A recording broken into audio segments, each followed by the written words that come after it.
Tap करके रखा करो, टैप करके रखा करो। पहले मार दिया करो ना। ले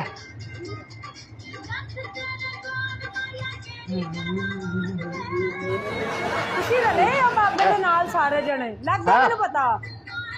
आवे आवे आवे आवे जेड़ा मेरा दुश्मन है मैनू ये तो दस दो।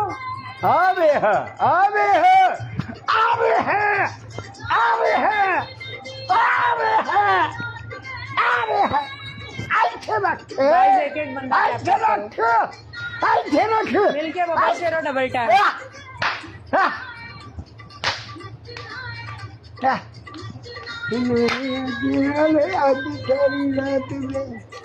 ਹੁਣ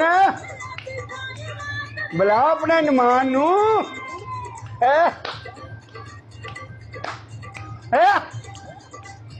ਬੁਲਾ ਆਪਣੇ